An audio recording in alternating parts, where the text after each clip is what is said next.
성경에 기록된 믿음의 조상 아브라함의 생애를 보면 크게 부각되지는 않았지만 절대로 놓칠 수 없는 것 세 가지가 있습니다. 첫째, 우물을 판 것이고, 둘째, 나무를 심은 것이고, 셋째, 아내 사라를 위하여 무덤을 준비한 것입니다. 우물을 판 기사와 나무를 심은 기사는 창세기 21장에 기록되어 있고, 아내 사라를 위하여 무덤을 준비한 기사는 23장에 기록되어 있습니다. 아브라함은 75세 때 하나님의 부르심을 받고 고향을 떠난 이후로 175세에 이국 땅에서 숨을 거두기까지 100년 동안 외국인과 나그네로 살았습니다. 그는 많은 재산과 군대를 가지고 있었음에도 한 번도 자기 집이나 성을 만든 적이 없습니다. 계속 옮겨 다니며 살았습니다.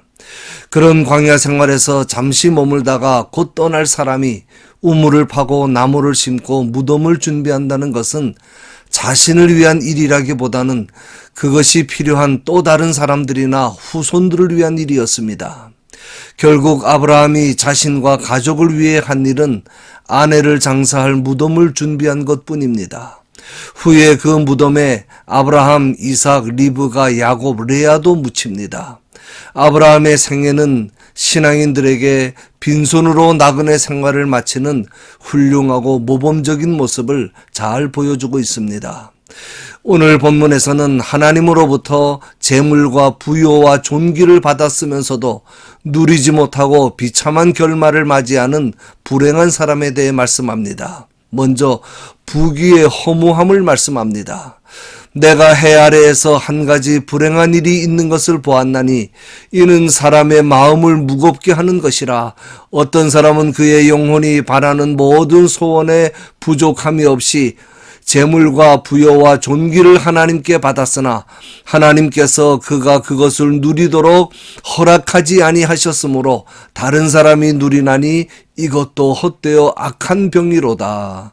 세상에는 사람들 사이에 흔히 일어나는 불행한 일이 하나 있는데 하나님께 간절히 구하고 열심히 땀 흘려 노력해서 재물과 부여와 존귀를 얻었음에도 누리지 못하는 사람이 많다는 것입니다. 누리지 못하는 이유에 대해서는 말씀하지 않는데 아마도 갑작스런 재앙이나 질병이나 과욕 등이 원인이 아닐까 생각합니다. 아무튼 중요한 것은 하나님께서 주셨다고 해서 반드시 누릴 수 있도록까지는 해주시지 않는다는 것입니다. 주시는 것과 누리는 것은 별개의 문제라는 것입니다. 어떤 사람은 아마도 솔로몬이 자신을 가리키는 것으로 보입니다. 솔로몬은 누구보다도 많은 재물과 권력과 높은 존귀를 누리며 살았습니다. 그러나 그것들이 진정으로 자신의 영혼을 행복하게 만들어주지 않았다는 것을 깨달았습니다. 다시 말하면 하나님께서 자신에게는 그런 세상 부귀영화를 통해 행복을 누리도록 허락하지 않았다는 것입니다. 재물이라고 하는 것은 내가 수고하고 노력해서 얻은 것이라고 해서 반드시 내가 누린다고 하는 보장이 없습니다.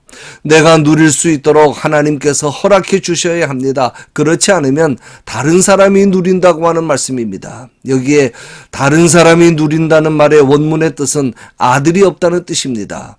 상속해 줄 자식이 없으니 모아놓은 재물이 내 가문의 것이 되지 못하고 송두리째 다른 사람의 손으로 다 넘어가 버린다고 하는 것입니다. 이것이 사람에게 허무한 일이며 슬픔과 고통을 주는 악한 병이 되는 것이라는 말씀입니다.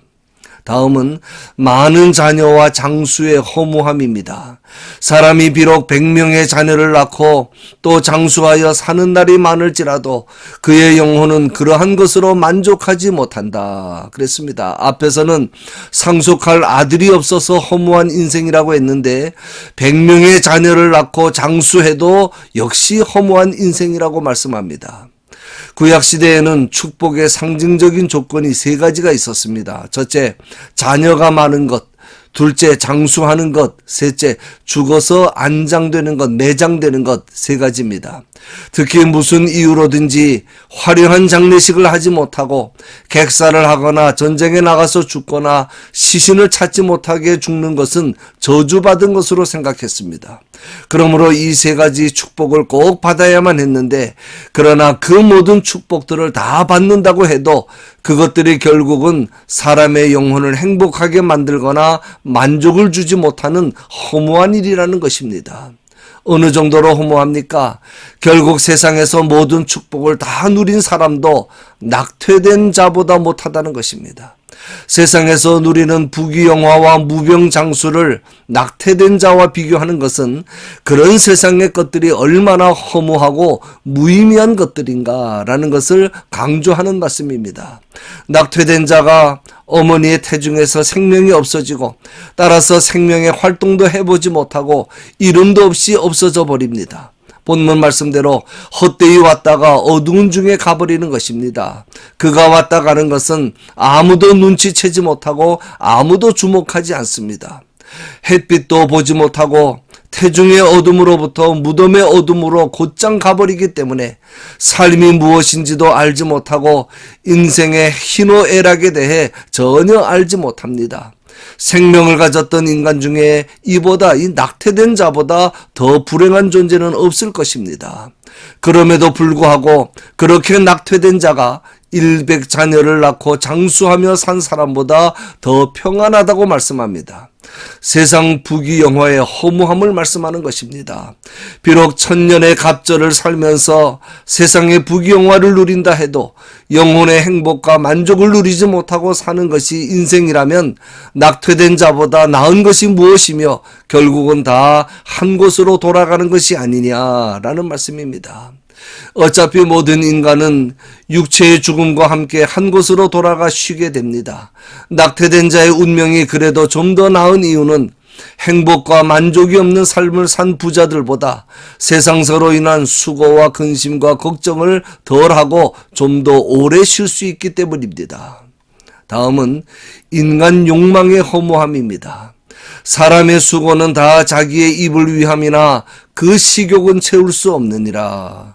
사람이 세상에서 수고를 제 아무리 많이 하고 세상에서 아무리 많은 것을 얻어낸다고 해도 결과적으로는 다만 먹고 사는 생계를 위한 것에 불과하다는 말씀입니다. 입은 식욕을 상징하고 나아가 인간의 모든 욕망을 대표합니다. 사람은 오래 살면서 자신의 욕망을 채우고자 하나 그 욕망은 차지 않고 계속 더 달라고 구합니다. 세상에 먹지 않고 살 수 있는 사람은 없습니다. 다시 말하면 입의 요구를 거절할 수 있는 사람은 아무도 없습니다. 그러므로 살기 위해서는 수고해야만 합니다. 결국 인간의 수고는 다 입을 위한 것이며 입은 인간에게 계속 먹을 것을 요구하니 인간은 계속 수고할 수밖에 없는 존재라는 말씀입니다.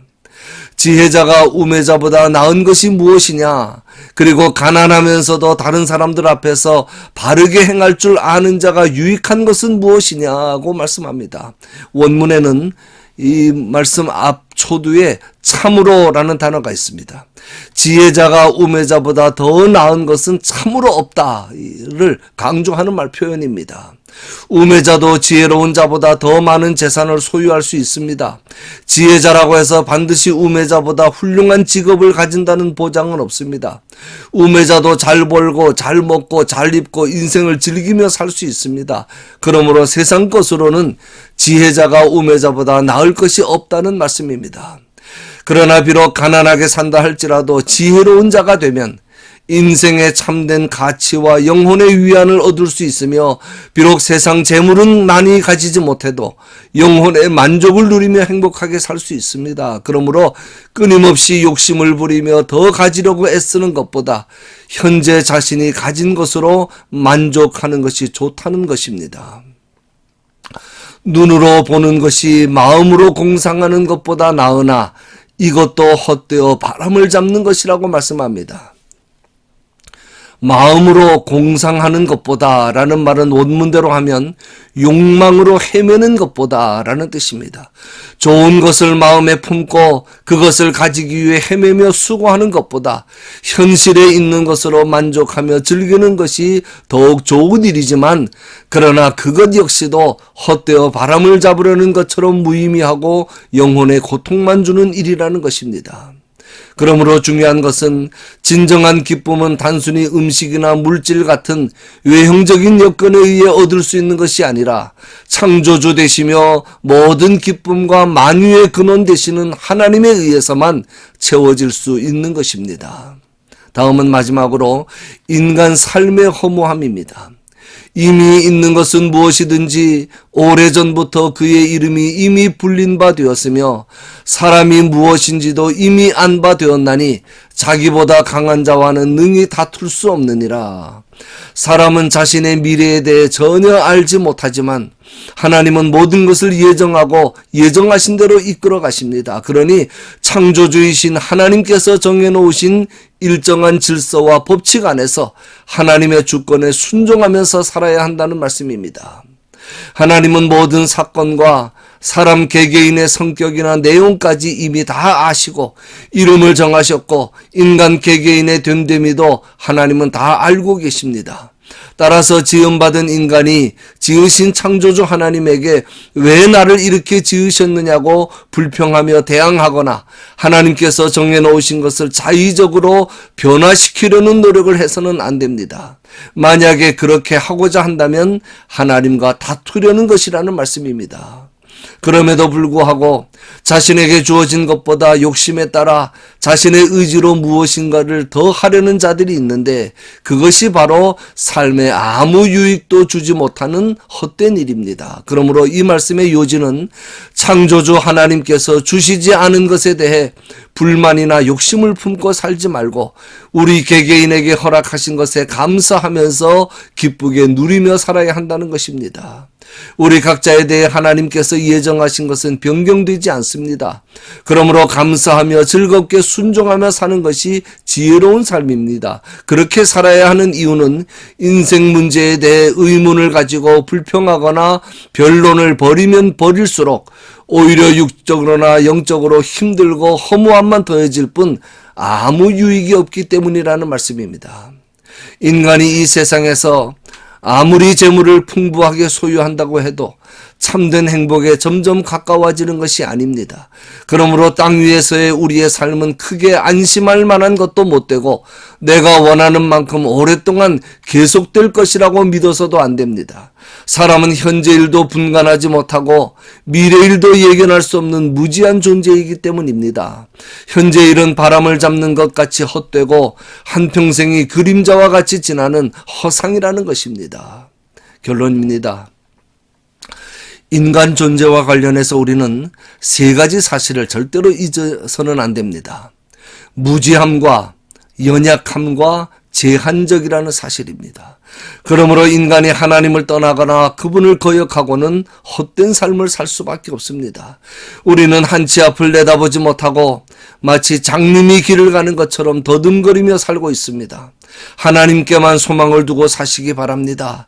육체의 욕망과 세상 물질에 대한 탐욕을 버리시기 바랍니다. 그런 것들이 절대로 우리를 평안하게 하거나 안전하게 지켜주거나 행복하게 만들어주지 못합니다.